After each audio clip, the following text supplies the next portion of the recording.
Capítulo 2. La separación y la expiación. 1. Los orígenes de la separación. La capacidad de extenderse es un aspecto fundamental de Dios, que Él le dio a su Hijo. En la creación, Dios se extendió a sí mismo a sus creaciones y les infundió la misma amorosa voluntad de crear que Él posee. No solo fuiste plenamente creado, sino que fuiste creado perfecto. No existe vacuidad en ti. Debido a la semejanza que guardas con tu Creador, eres creativo. Ningún hijo de Dios puede perder esa facultad, ya que es inherente a lo que Él es, pero puede usarla de forma inadecuada al proyectar. El uso inadecuado de la extensión, la proyección, tiene lugar cuando crees que existe en ti alguna carencia o vacuidad y que puedes suplirla con tus propias ideas en lugar de con la verdad. Este proceso comprende los siguientes pasos. Primero, crees que tu mente puede cambiar lo que Dios creó. Segundo, crees que lo que es perfecto puede volverse imperfecto o deficiente. Tercero, crees que puedes distorsionar las creaciones de Dios, incluido tú. Cuarto, crees que puedes ser tu propio creador y que estás a cargo de la dirección de tu propia creación. Estas distorsiones, relacionadas entre sí, son un fiel reflejo de lo que realmente ocurrió en la separación o desvío hacia el miedo. Nada de eso existía antes de la separación, ni existe realmente ahora. Todo lo que Dios creó es semejante a Él. La extensión, tal como Dios la emprendió, es similar al resplandor interior que los hijos del Padre han heredado de Él. Su verdadera fuente se encuentra en su interior. Esto es tan cierto con respecto al Padre como al Hijo. En este sentido, la creación incluye tanto la creación del Hijo por Dios como las creaciones del Hijo una vez que su mente ha sanado. Esto requiere el libre albedrío con el que Dios le dotó, ya que toda creación amorosa se otorga libremente en una línea continua, en la que todos los aspectos tienen el mismo rango. El jardín del Edén, la condición que existía antes de la separación, era un estado mental en el que no se necesitaba nada. Cuando Adán dio oídos a las mentiras de la serpiente, lo único que oyó fueron falsedades. Tú no tienes por qué continuar creyendo lo que no es verdad, a no ser que así lo elijas. Todo ello puede literalmente desaparecer en un abrir y cerrar de ojos porque no es más que una percepción falsa. Lo que se ve en sueños parece ser muy real. Lo que es más, en la Biblia se menciona que sobre Adán se abatió un sueño profundo, mas no se hace referencia en ninguna parte a que haya despertado. El mundo no ha experimentado todavía ningún despertar o renacimiento completo. Un renacer así es imposible mientras sigas proyectando o creando falsamente. No obstante, la capacidad de extender tal como Dios te extendió su espíritu permanece todavía dentro de ti. En realidad, esta es tu única alternativa, pues se te dio el libre albedrío para que te deleitaras creando lo perfecto. Todo miedo se reduce, en última instancia, a la básica percepción errónea de que tienes la capacidad de usurpar el poder de Dios. Por supuesto, no puedes hacer eso ni jamás pudiste haberlo hecho. En esto se basa el que puedas escaparte del miedo. Te liberas cuando aceptas la expiación, lo cual te permite darte cuenta de que en realidad tus errores nunca ocurrieron. Solo después del sueño profundo que se abatió sobre Adán pudo éste experimentar pesadillas. Si de repente se enciende una luz cuando alguien está teniendo un sueño aterrador, puede que inicialmente interprete la luz como parte de su sueño y tenga miedo de ella. Sin embargo, cuando despierte, la percibirá correctamente como su liberación del sueño, al que dejará entonces de atribuir realidad. Esta liberación no se basa en ilusiones. El conocimiento que ilumina no solo te libera, sino que también te muestra claramente que eres libre. Sean cuales sean las mentiras que te hayas creído, para el milagro son irrelevantes, pues puedes sanar cualquiera de ellas con la misma facilidad. El milagro no hace distinciones entre diferentes percepciones falsas. Su única finalidad es distinguir entre la verdad por un lado y el error por otro. Algunos milagros pueden parecer más difíciles de obrar que otros, pero no te olvides del primer principio de este curso. No hay grados de dificultad en los milagros. En realidad, eres perfectamente invulnerable a toda expresión de falta de amor. Estas expresiones pueden proceder de ti o de otros, de ti hacia otros o de otros hacia ti. La paz es un atributo que se encuentra en ti. No puedes hallarla fuera de ti mismo. La enfermedad es una forma de búsqueda externa. La salud es paz interior. La paz te permite mantenerte ecuánime ante cualquier falta de amor procedente de afuera y te capacita, mediante tu aceptación de los milagros, para corregir las condiciones que resultan de la falta de amor en los demás.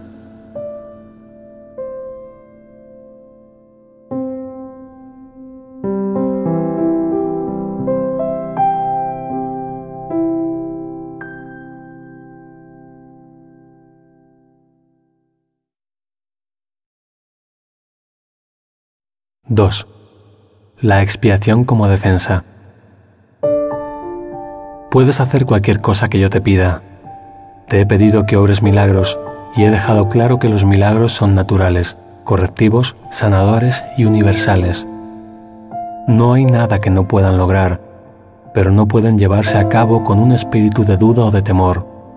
Cuando tienes miedo de algo, estás admitiendo que ello tiene el poder de hacerte daño. Recuerda que donde esté tu corazón, allí también estará tu tesoro.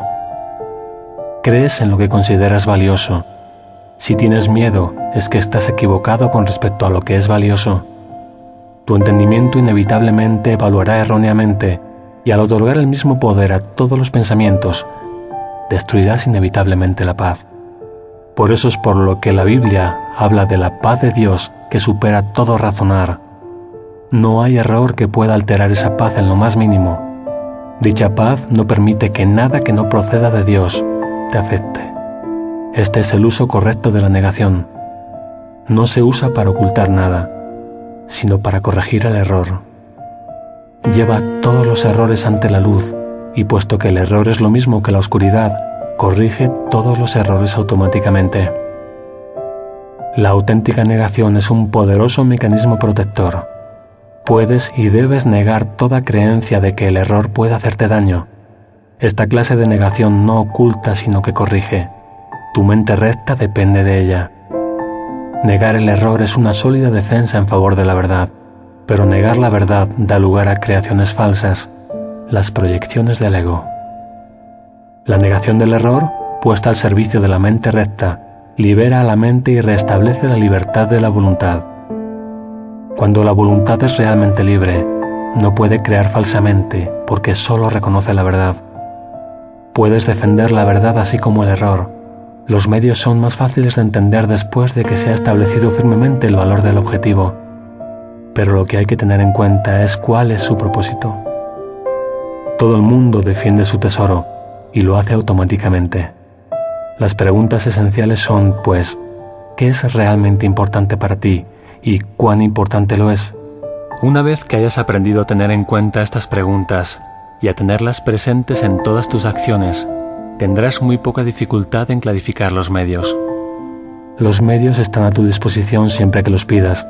Puedes, sin embargo, ahorrar tiempo si no aplazas innecesariamente este paso. Un enfoque correcto lo acortará enormemente. La expiación es la única defensa que no puede usarse destructivamente, porque no es un recurso que tú mismo hayas inventado. El principio de la expiación estaba en vigor mucho antes de que ésta comenzara. El principio era el amor, y la expiación fue un acto de amor. Antes de la separación, los actos eran innecesarios, porque no existía la creencia en el tiempo ni en el espacio. Fue solo después de la separación cuando se planearon la expiación y las condiciones necesarias para su cumplimiento. Se necesitó entonces una defensa tan espléndida que fuese imposible usarla indebidamente, aunque fuese posible rechazarla. Su rechazo, no obstante, no podía convertirla en un arma de ataque, que es la característica intrínseca de otras defensas. La expiación, pues, resulta ser la única defensa que no es una espada de dos filos, tan solo puede sanar. La expiación se instituyó dentro de la creencia en el tiempo y en el espacio para fijar un límite a la necesidad de la creencia misma y, en última instancia, para completar el aprendizaje. La expiación es la lección final. El aprendizaje en sí, al igual que las aulas donde tiene lugar, es temporal. La capacidad para aprender, carece de valor cuando ya no hay necesidad de cambiar. Los que son eternamente creativos no tienen nada que aprender. Tú puedes aprender a mejorar tus percepciones y puedes convertirte progresivamente en un mejor alumno. De este modo, habrá cada vez más armonía entre la creación y tú, pero la filiación en sí es una creación perfecta y la perfección no tiene grados. El aprendizaje tiene sentido únicamente mientras se crean diferencias. La evolución es un proceso en el que aparentemente pasas de una etapa a la siguiente. Corriges tus previos tropiezos yendo hacia adelante. Este proceso es realmente incomprensible en términos temporales, puesto que retornas a medida que avanzas. La expiación es el medio a través del cual puedes liberarte del pasado a medida que avanzas. La expiación desvanece los errores que cometiste en el pasado, haciendo de este modo innecesario el que sigas volviendo sobre tus pasos sin avanzar hacia tu retorno. En este sentido, la expiación ahorra tiempo, pero al igual que el milagro al que sirve, no lo abole. Mientras siga habiendo necesidad de expiación, seguirá habiendo necesidad de tiempo, pero la expiación, en cuanto que plan que ya se ha completado, tiene una relación única con el tiempo. Hasta que la expiación no se complete, sus diversas fases evolucionarán en el tiempo, pero la expiación en su totalidad se encuentra al final del tiempo. En ese punto el puente de retorno ya se ha construido. La expiación es un compromiso total. Puede que aún asocies esto con perder. Equivocación esta que todos los hijos de Dios separados cometen de una u otra forma. Resulta difícil creer que una defensa que no puede atacar sea la mejor defensa. Eso es lo que se quiere decir con los mansos heredarán la tierra. Literalmente se apoderarán de ella debido a su fortaleza. Una defensa de doble filo es intrínsecamente débil precisamente porque tiene dos filos y puede volverse contra ti inesperadamente. Esta posibilidad no se puede controlar excepto con milagros.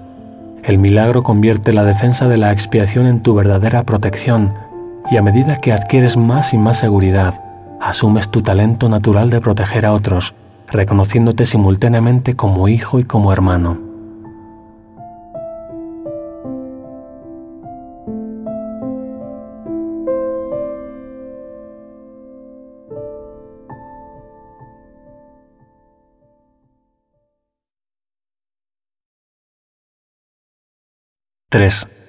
El altar de Dios. Solo puedes aceptar la expiación dentro de ti liberando la luz interior. Desde la separación, las defensas se han usado casi exclusivamente para defenderse contra la expiación y mantener así vigente la separación. Generalmente esto se manifiesta como una necesidad de proteger el cuerpo.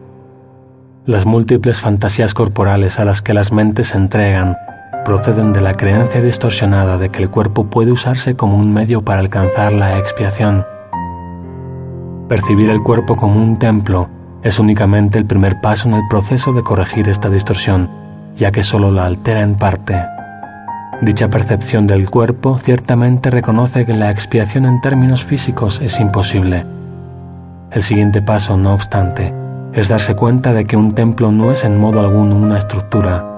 Su verdadera santidad reside en el altar interior en torno al cual se erige la estructura. Hacer hincapié en estructuras hermosas es señal de que se teme a la expiación y de que no se está dispuesto a llegar al altar en sí. La auténtica belleza del templo no puede verse con los ojos físicos.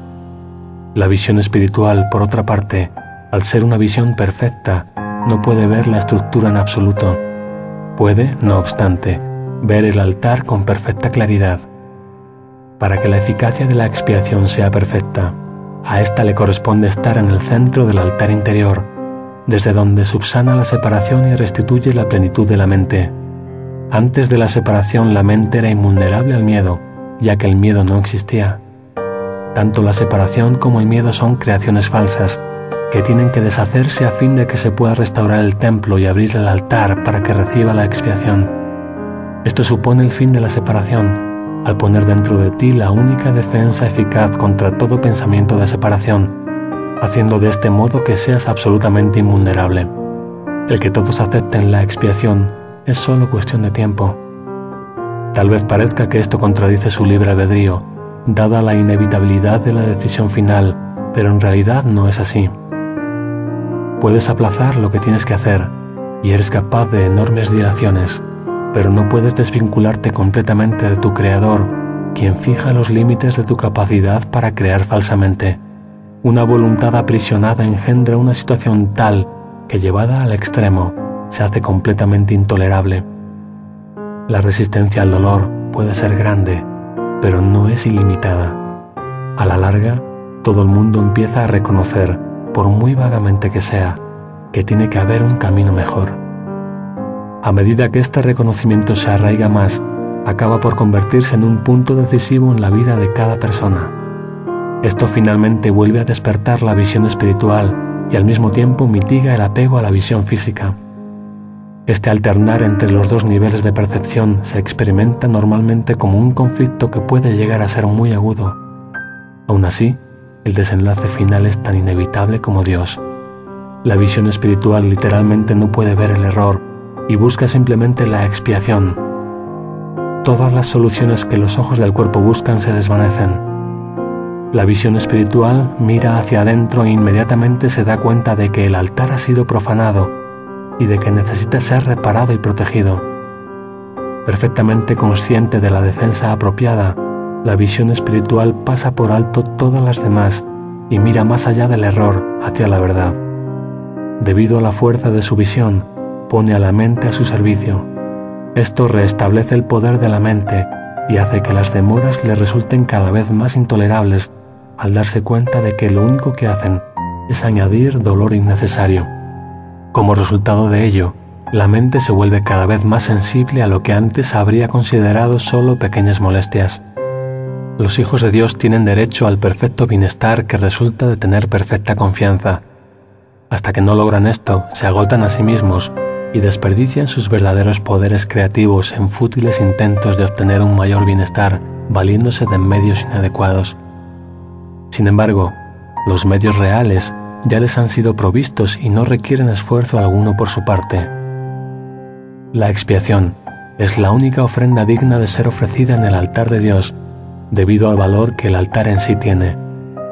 Fue creado perfecto y es absolutamente digno de recibir perfección. Entre Dios y sus creaciones existe una perfecta interdependencia. Él depende de ellas porque las creó perfectas. Les dio su paz para que nada las pudiese alterar ni engañar. Siempre que tienes miedo, te engañas a ti mismo y tu mente no puede servir al Espíritu Santo. Eso te deja hambriento, pues te niega el pan de cada día. Dios se siente solo sin sus hijos y sus hijos se sienten solos sin Él. Tienen que aprender a ver el mundo como un medio para poner fin a la separación. La expiación es la garantía de que finalmente lo lograrán.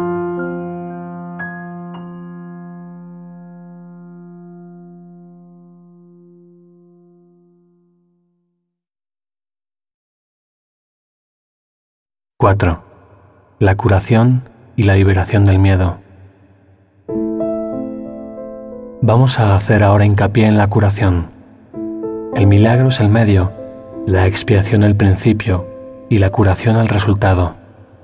Hablar de una curación milagrosa es combinar impropiamente dos órdenes de realidad diferentes. Una curación no es un milagro. La expiación, el último milagro, es un remedio y cualquier clase de curación es su resultado. Es irrelevante a qué clase de error se aplique la expiación. Toda curación es esencialmente una liberación del miedo. Para poder llevarla a cabo, tú mismo debes estar libre de todo miedo. No entiendes lo que es la curación debido a tu propio miedo. Un paso importante en el plan de la expiación es deshacer el error en todos los niveles. La enfermedad o mentalidad no recta es el resultado de una confusión de niveles, pues siempre comporta la creencia de que lo que está mal en un nivel puede afectar adversamente a otro. Nos hemos referido a los milagros como un medio de corregir la confusión de niveles, ya que todos los errores tienen que corregirse en el mismo nivel en que se originaron. Solo la mente puede errar. El cuerpo solo puede actuar equivocadamente cuando está respondiendo a un pensamiento falso. El cuerpo no puede crear y la creencia de que puede, error básico, da lugar a todos los síntomas físicos. Las enfermedades físicas implican la creencia en la magia.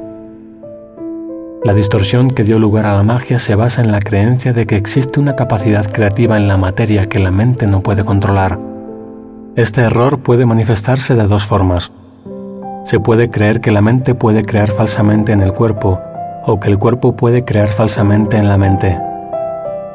Cuando se comprende que la mente, el único nivel de creación, no puede crear más allá de sí misma, ninguno de esos dos tipos de confusión tiene por qué producirse. Solo la mente puede crear porque el espíritu ya fue creado y el cuerpo es un recurso de aprendizaje al servicio de la mente. Los recursos de aprendizaje no son lecciones en sí mismos. Su propósito es simplemente facilitar el aprendizaje. Lo peor que puede ocurrir cuando se usan indebidamente es que no lo faciliten. De por sí, un recurso de aprendizaje no tiene poder para producir verdaderos errores en el aprendizaje. El cuerpo, si se lo entiende correctamente, comparte la invulnerabilidad de la expiación en lo que respecta a las defensas de doble filo. Ellos así no porque sea un milagro, sino porque de por sí no da lugar a interpretaciones falsas. El cuerpo es sencillamente parte de tu experiencia en el mundo físico. Se puede exagerar el valor de sus capacidades y con frecuencia se hace. Sin embargo, es casi imposible negar su existencia en este mundo. Los que lo hacen se dedican a una forma de negación particularmente inútil. En este caso, el término inútil significa únicamente que no es necesario proteger a la mente negando lo no mental. Si uno niega este desafortunado aspecto del poder de la mente, está negando también el poder mismo. Todos los remedios materiales que aceptas como medicamento para los males corporales son reafirmaciones de principios mágicos. Este es el primer paso que nos conduce a la creencia de que el cuerpo es el causante de sus propias enfermedades. El segundo paso, en falso, es tratar de curarlo por medio de agentes no creativos. Esto no quiere decir, sin embargo, que el uso de tales agentes con propósitos correctivos sea censurable. A veces la enfermedad tiene tan aprisionada a la mente que temporalmente le impide a la persona tener acceso a la expiación. En ese caso, tal vez sea prudente usar un enfoque conciliatorio entre el cuerpo y la mente, en el que a algo externo se le adjudica temporalmente la creencia de que puede curar. Esto se debe a que lo que menos puede ayudar al que no está en su mente recta o al enfermo es hacer algo que aumente su miedo. De por sí ya se encuentra en un estado debilitado debido a este. Exponerle prematuramente a un milagro podría precipitarle al pánico, lo cual es muy probable que ocurriese en aquellos casos en que la percepción invertida ha dado lugar a la creencia de que los milagros son algo temible. El valor de la expiación no reside en la manera en que ésta se expresa. De hecho, si se usa acertadamente, será expresada inevitablemente en la forma que le resulte más beneficiosa a aquel que la va a recibir. Esto quiere decir que para que un milagro sea lo más eficaz posible, tiene que ser expresado en un idioma que el que lo ha de recibir pueda entender sin miedo. Eso no significa que ese sea necesariamente el más alto nivel de comunicación de que dicha persona es capaz. Significa, no obstante, que ese es el más alto nivel de comunicación de que es capaz ahora. El propósito del milagro es elevar el nivel de comunicación, no reducirlo mediante un aumento del miedo.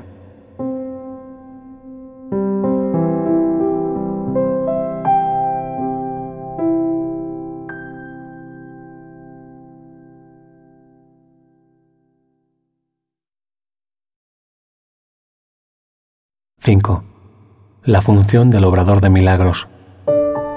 Antes de que los obradores de milagros estén listos para emprender su función en este mundo, es esencial que comprendan cabalmente el miedo que se le tiene a la liberación. De lo contrario, podrían fomentar inadvertidamente la creencia de que la liberación significa aprisionamiento, creencia que de por sí ya es muy prevaleciente. Esta percepción errónea procede a su vez de la creencia de que el daño puede limitarse solo al cuerpo. Ello se debe al miedo subyacente de que la mente puede hacerse daño a sí misma. Ninguno de esos errores es significativo, ya que las creaciones falsas de la mente en realidad no existen. Este reconocimiento es un recurso protector mucho más eficaz que cualquier forma de confusión de niveles porque introduce la corrección al nivel del error. Es esencial recordar que solo la mente puede crear, y que la corrección solo puede tener lugar en el nivel del pensamiento. Para ampliar algo que ya se mencionó anteriormente, el espíritu ya es perfecto y por lo tanto no requiere corrección. El cuerpo no existe, excepto como un recurso de aprendizaje al servicio de la mente. Este recurso de aprendizaje de por sí no comete errores porque no puede crear. Es obvio, pues, que inducir a la mente a que renuncie a sus creaciones falsas es la única aplicación de la capacidad creativa que realmente tiene sentido. La magia es el uso insensato o mal creativo de la mente. Los medicamentos físicos son una forma de hechizo, pero si tienes miedo de usar la mente para curar, no debes intentar hacerlo. El hecho mismo de que tengas miedo hace que tu mente sea vulnerable a crear falsamente. Es probable, por lo tanto, que no entiendas correctamente cualquier curación que pudiera producirse, y puesto que el egocentrismo va normalmente acompañado de miedo, tal vez no puedas aceptar la verdadera fuente de la curación.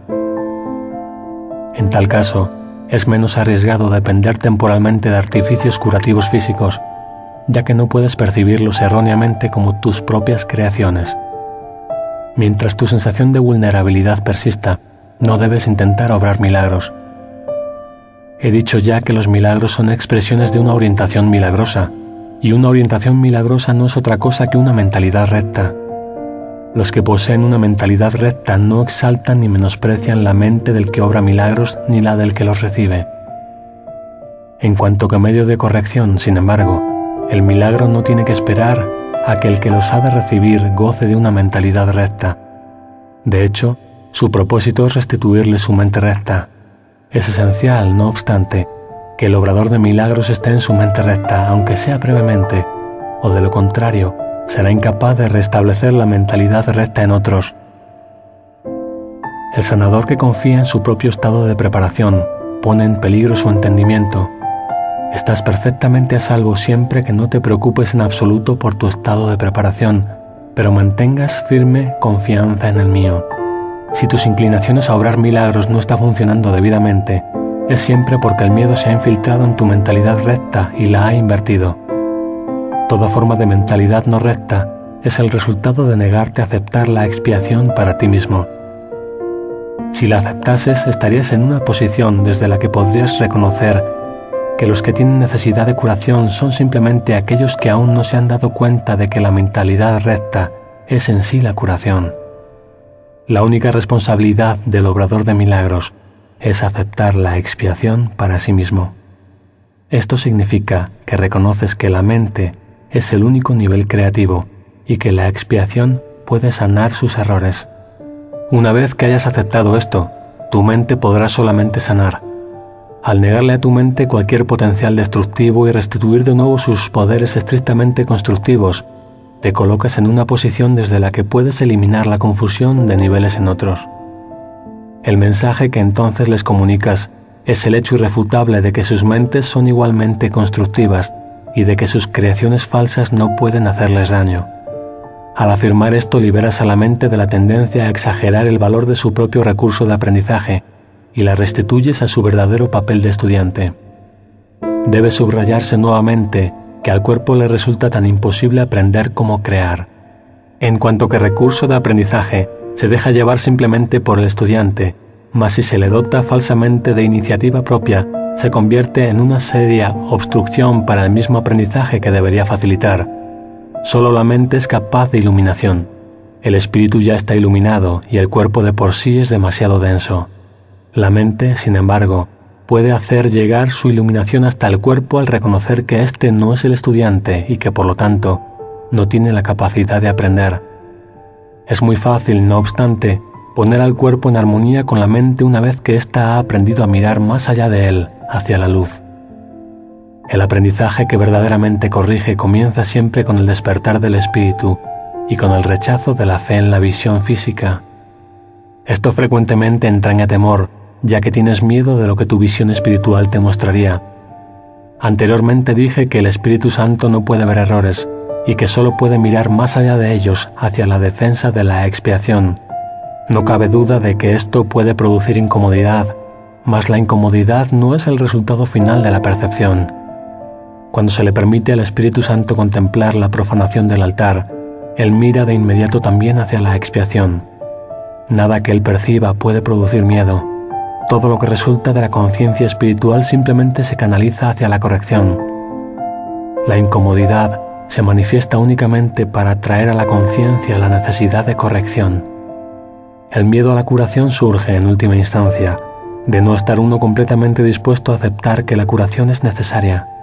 Lo que el ojo físico ve no es correctivo, ni tampoco es posible corregir el error mediante ningún medio físicamente visible. Mientras creas en lo que tu visión física te muestra, tus intentos de corregir procederán de un falso asesoramiento. La verdadera visión queda nublada porque te resulta intolerable ver tu propio altar profanado. Mas como el altar ha sido profanado, tu estado se torna doblemente peligroso a menos que percibas que así ha sido. Curar es una habilidad que se desarrolló después de la separación, antes de la cual era innecesaria. Es temporal al igual que todos los aspectos de la creencia en el tiempo y en el espacio. Mientras el tiempo continúe, no obstante, la curación seguirá siendo necesaria como medio de protección. Esto se debe a que la curación se basa en la caridad, y la caridad es una forma de percibir la perfección en otro aun cuando no puedas percibirla en ti mismo. La mayoría de los conceptos más elevados que ahora eres capaz de concebir dependen del tiempo. La caridad, en realidad, no es más que un pálido reflejo de un amor mucho más poderoso y todo abarcador, el cual está mucho más allá de cualquier forma de caridad que te hayas podido imaginar hasta ahora. La caridad es esencial para la mentalidad recta, aun en la pequeña medida en que ahora puedas alcanzarla. La caridad es una manera de ver a otro como si ya hubiese llegado mucho más allá de lo que en realidad ha logrado en el tiempo hasta ahora. Puesto que su pensamiento tiene fallos, no puede ver que la expiación es para él, pues de otro modo no tendría necesidad de caridad.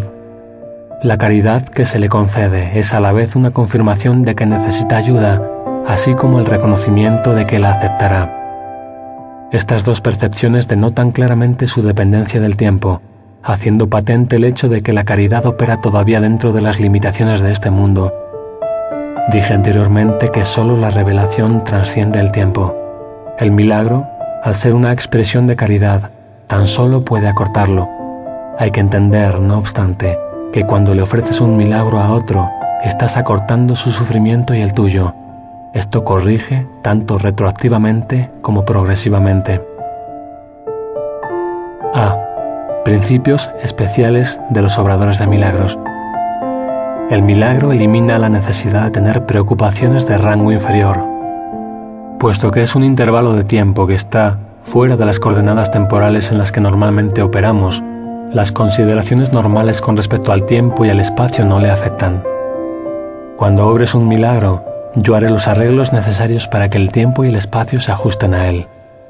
Es esencial hacer una clara distinción entre lo que se crea y lo que se fabrica.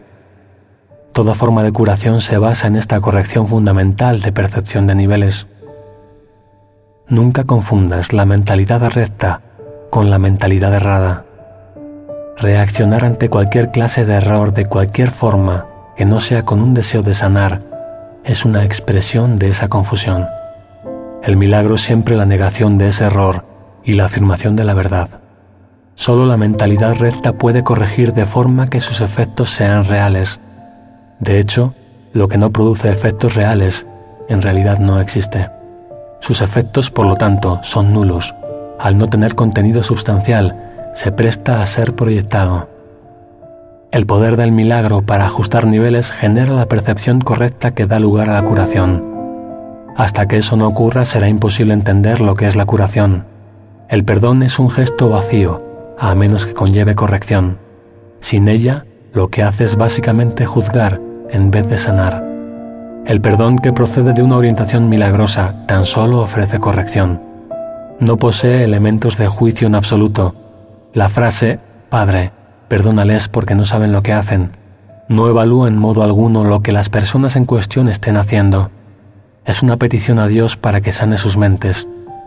En ella no se hace referencia al resultado del error, pues eso es irrelevante.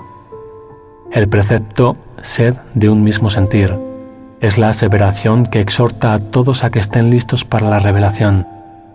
Mi ruego haced esto en memoria mía, es una petición a los obradores de milagros para que colaboren conmigo. Estas dos aseveraciones no pertenecen a un mismo orden de realidad.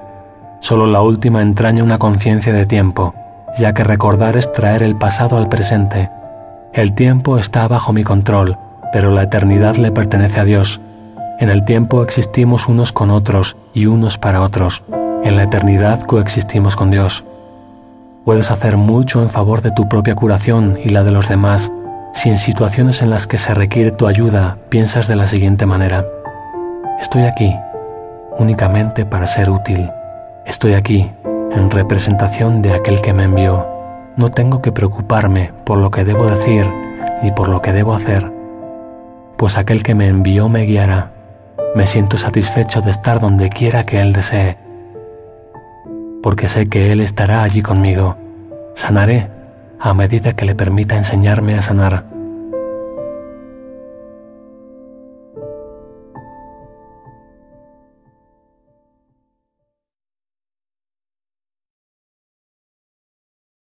¡6! Miedo y conflicto. Tener miedo parece ser algo involuntario y no estar bajo tu control. Mas he dicho ya que solo los actos constructivos deben ser involuntarios. Mi control puede hacerse cargo de todo lo que no es importante, mientras que si así lo decides, mi asesoramiento puede dirigir todo lo que sí lo es. Yo no puedo controlar el miedo, pero este puede ser autocontrolado. Tu miedo me impide darte mi control. La presencia del miedo indica que has elevado pensamientos corporales al nivel de la mente. Eso los pone fuera de mi control y te hace sentir personalmente responsable de ellos, lo cual es una obvia confusión de niveles. Yo no fomento la confusión de niveles. Tú debes, no obstante, elegir corregirla. Tú no justificarías un comportamiento de mente por tu parte diciendo que no pudiste evitarlo. ¿Por qué entonces condonas pensamientos de mentes? Hay una confusión en esto que te convendría examinar detenidamente. Tal vez creas que eres responsable de lo que haces, pero no de lo que piensas. La verdad es que eres responsable de lo que piensas porque es solamente en ese nivel donde puedes ejercer tu poder de decisión. Tus acciones son el resultado de tus pensamientos. No puedes separarte de la verdad otorgándole autonomía al comportamiento. Este lo controlo yo automáticamente tan pronto como pongas tu pensamiento bajo mi dirección. Siempre que tienes miedo, es señal inequívoca de que le has permitido a tu mente crear falsamente y de que no me has permitido guiarla. De nada sirve pensar que controlando los resultados de cualquier pensamiento falso se pueda producir una curación. Cada vez que tienes miedo es porque has tomado una decisión equivocada. Esa es la razón por la que te sientes responsable de ello. Tienes que cambiar de mentalidad, no de comportamiento, y eso es cuestión de que estés dispuesto a hacerlo. No necesitas orientación alguna, excepto a nivel mental. La corrección debe llevarse a cabo únicamente en el nivel en que es posible el cambio. El cambio no tiene ningún sentido en el nivel de los síntomas donde no puede producir resultados. Deshacer el miedo es tu responsabilidad. Cuando pides que se te libere del miedo, estás implicando que no lo es. En lugar de ello, deberías pedir ayuda para cambiar las condiciones que lo suscitaron. Esas condiciones siempre entrañan el estar dispuesto a permanecer separado. A ese nivel, tú puedes evitarlo. Eres demasiado tolerante con las divagaciones de tu mente y condonas pasivamente sus creaciones falsas. El resultado particular no importa, lo que importa es el error fundamental. La corrección es siempre la misma. Antes de decidir hacer algo, pregúntame si tu elección está de acuerdo con la mía. Si estás seguro de que lo está, no tendrás miedo. El miedo es siempre un signo de tensión que surge cuando hay conflicto entre lo que deseas y lo que haces. Esta situación se presenta de dos maneras. Primera, puedes elegir hacer cosas conflictivas, ya sea simultánea o sucesivamente. Esto da lugar a un comportamiento conflictivo, lo cual te resulta intolerable porque la parte de la mente que quiere hacer otra cosa se enfurece. Segunda, puedes comportarte de acuerdo a como crees que debes, mas sin querer hacerlo realmente. Esto da lugar a un comportamiento congruente, pero conlleva gran tensión. En ambos casos, la mente y el comportamiento están en desacuerdo, lo cual da lugar a una situación en la que estás haciendo algo que realmente no quieres hacer. Esto suscita una sensación de coerción que normalmente produce furia y es muy probable que también dé lugar a proyecciones. Siempre que tienes miedo es porque aún estás indeciso. Tu mente se encuentra, por lo tanto, dividida y tu comportamiento inevitablemente se vuelve errático. La corrección a nivel de comportamiento puede cambiar el error del primer tipo al segundo, mas no elimina el miedo. Es posible alcanzar un estado en el que dejas que yo guíe tu mente sin ningún esfuerzo consciente por tu parte, mas ello requiere un grado de buena voluntad que tú aún no posees. El Espíritu Santo no puede pedirte que hagas más de lo que estás dispuesto a hacer. La fuerza para hacer lo que Él te pide procede de una firme resolución por tu parte. Hacer la voluntad de Dios no produce ninguna tensión una vez que reconoces que su voluntad es también la tuya. La lección en este caso es muy sencilla, aunque muy fácil de pasar por alto. Voy, por lo tanto, a repetirla y te exhorto a que escuches atentamente. Solo tu mente puede producir miedo. Hace eso cada vez que está en conflicto con respecto a lo que quiere, lo cual inevitablemente produce tensión, ya que existen discrepancias entre lo que quiere y lo que hace al respecto. Eso solo puede corregirse aceptando un objetivo unificado. El primer paso correctivo para deshacer el error es darse cuenta, antes que nada, de que todo conflicto es siempre una expresión de miedo. Dite a ti mismo que de alguna manera tienes que haber decidido no amar, ya que de otro modo el miedo no habría podido hacer presa en ti. A partir de ahí, todo el proceso correctivo se reduce a una serie de pasos pragmáticos dentro del proceso más amplio de aceptar que la expiación es el remedio. Estos pasos pueden resumirse de la siguiente forma. Reconoce en primer lugar que lo que estás experimentando es miedo. El miedo procede de una falta de amor. El único remedio para la falta de amor es el amor perfecto. El amor perfecto es la expiación. He subrayado que el milagro, la expresión de la expiación, es siempre un gesto de respeto del que es digno para con otro que también es digno. El reconocimiento de esa dignidad lo restablece la expiación. Resulta obvio, por lo tanto, que cuando tienes miedo te has colocado a ti mismo en una posición en la que necesitas la expiación. Has actuado sin amor al haber elegido sin amor. Esta es precisamente la situación para la que se instituyó la expiación. La necesidad del remedio inspiró su establecimiento. Mientras te limites a reconocer únicamente la necesidad del remedio, seguirás teniendo miedo. Sin embargo, tan pronto como aceptes el remedio, habrás deshecho el miedo. Así es como tiene lugar la verdadera curación. Todo el mundo experimenta miedo. Sin embargo, no se requeriría más que una pequeña dosis de recto pensar para que uno pudiese darse cuenta de por qué se produce. Son muy pocos los que aprecian el verdadero poder de la mente, y nadie permanece totalmente consciente de él todo el tiempo. No obstante, si esperas librarte del miedo, hay algunas cosas que debes comprender, y comprender plenamente.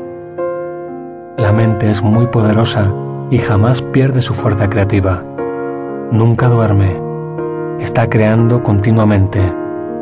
Es difícil reconocer la oleada de poder que resulta de la combinación de pensamiento y creencia, la cual puede literalmente mover montañas. A primera vista parece arrogante creer que posees tal poder, mas no es esa la verdadera razón de que no lo creas. Prefieres creer que tus pensamientos no pueden ejercer ninguna influencia real, porque de hecho tienes miedo de ellos. Eso puede mitigar la conciencia de culpabilidad, pero a costa de percibir a la mente como impotente.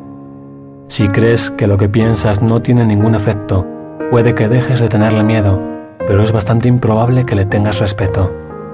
No hay pensamientos fútiles. Todo pensamiento produce forma en algún nivel.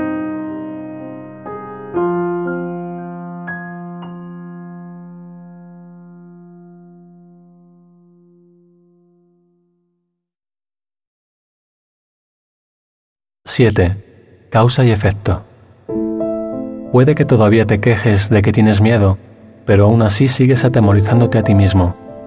He indicado ya que no puedes pedirme que te libere del miedo.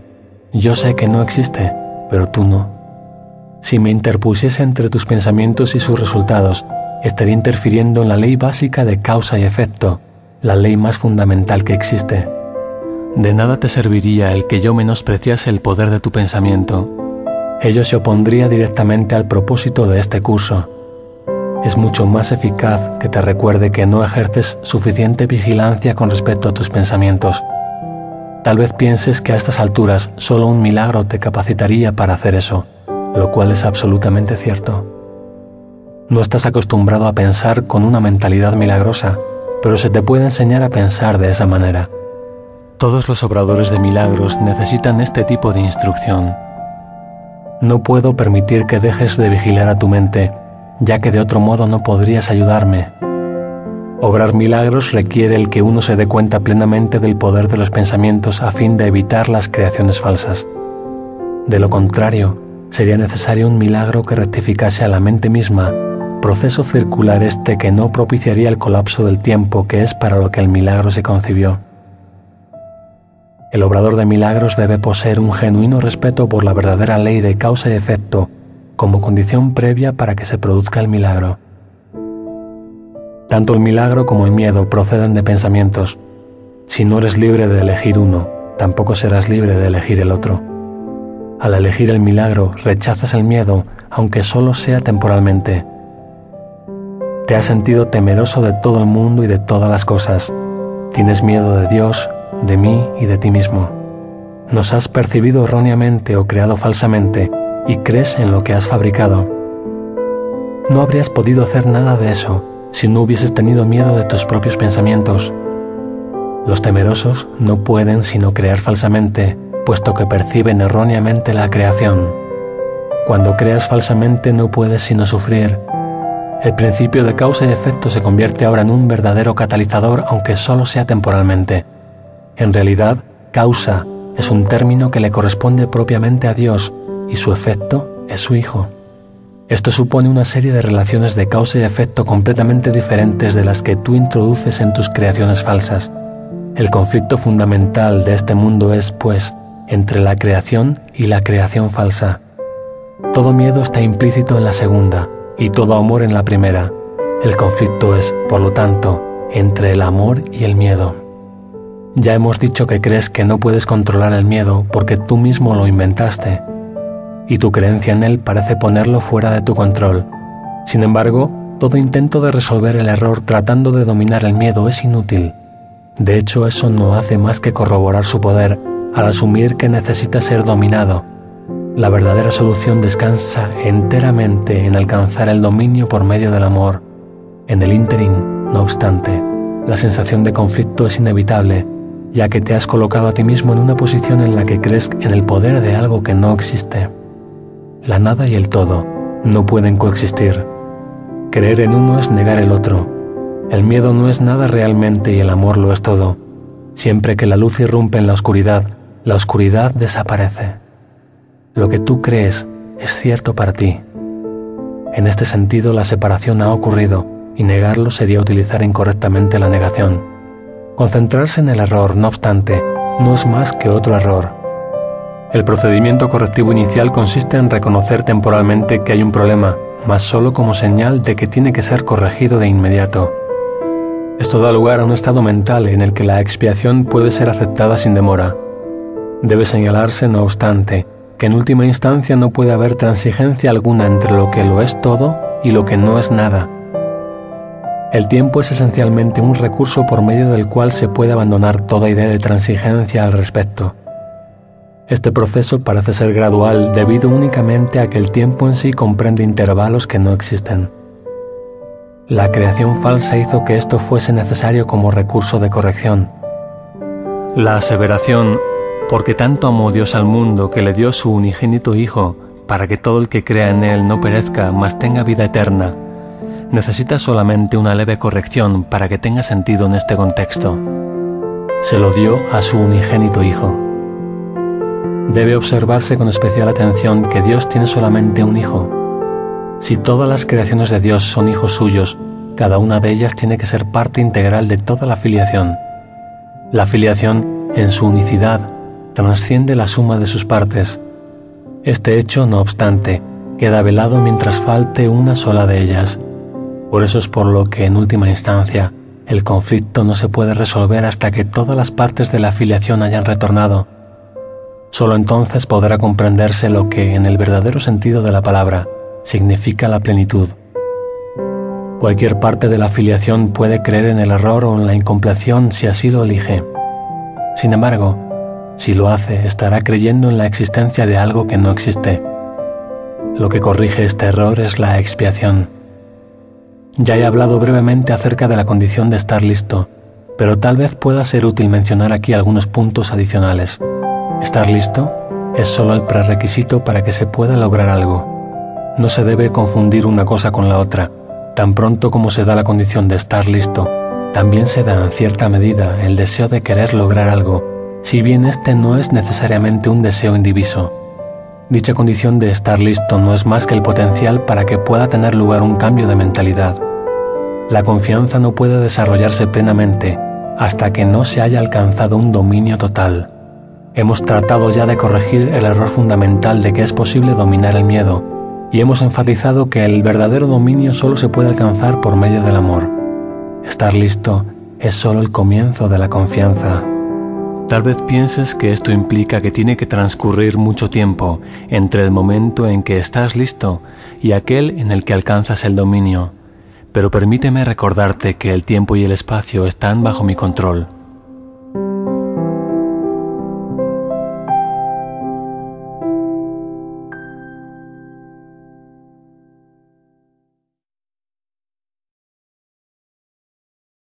(8) El significado del juicio final.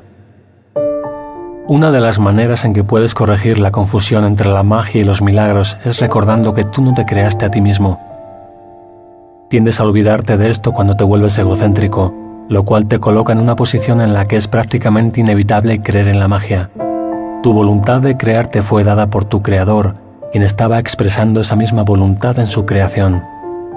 Puesto que la capacidad de crear reside en la mente, todo lo que creas es necesariamente una cuestión de voluntad. De ello se desprende también que lo que haces por tu cuenta es real para ti, mas no lo es en la mente de Dios. Esta distinción básica conduce directamente al verdadero significado del juicio final. El juicio final es una de las ideas más atemorizantes de tu sistema de pensamiento. Eso se debe a que no entiendes lo que es. Juzgar no es un atributo de Dios. El juicio final se originó a raíz de la separación como uno de los muchos recursos de aprendizaje que se incluyeron en el plan general. Del mismo modo en que la separación abarcó un periodo de millones de años, así el juicio final se extenderá por un periodo igualmente largo, o tal vez aún más largo. Su duración, no obstante, puede acortarse enormemente mediante los milagros, el recurso que acorta el tiempo, pero que no lo abole. Si un número suficiente de nosotros llega a alcanzar una mentalidad verdaderamente milagrosa, este proceso de acortar el tiempo puede llegar a ser virtualmente inconmensurable. Es esencial, no obstante, que te liberes a ti mismo del miedo cuanto antes, pues tienes que escapar del conflicto si es que has de llevar paz a otras mentes.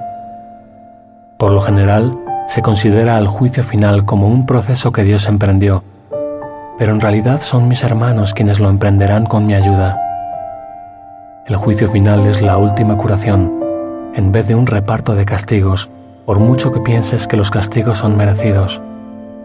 El castigo es un concepto completamente opuesto a la mentalidad recta, y el objetivo del juicio final es restituirte tu mentalidad recta. Se podría decir que el juicio final es un proceso de correcta evaluación.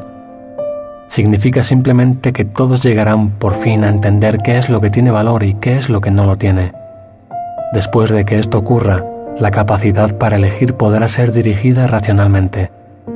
Pero hasta que no se haga esa distinción, las oscilaciones entre la voluntad libre y la aprisionada no podrán sino continuar. El primer paso hacia la libertad comprende separar lo falso de lo verdadero. Este es un proceso de separación en el sentido constructivo de la palabra y refleja el verdadero significado del Apocalipsis. Al final, cada cual contemplará sus propias creaciones y elegirá conservar solo lo bueno, tal como Dios mismo contempló lo que había creado y vio que era bueno. A partir de ahí, la mente podrá comenzar a contemplar sus propias creaciones con amor por razón del mérito que tienen. Al mismo tiempo, la mente repudiará inevitablemente sus creaciones falsas que, en ausencia de la creencia que las originó, dejarán de existir. El término juicio final asusta no solo porque ha sido proyectado sobre Dios, sino también por la asociación de la palabra final con la muerte. Este es un ejemplo sobresaliente de la percepción invertida.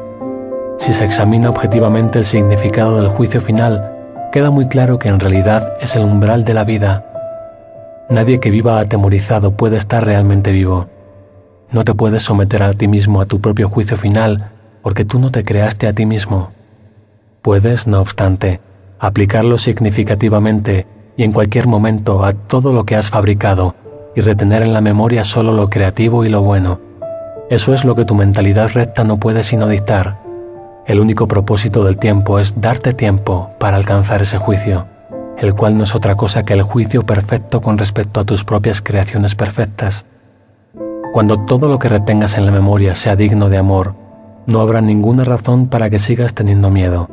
Ese es tu papel en la expiación.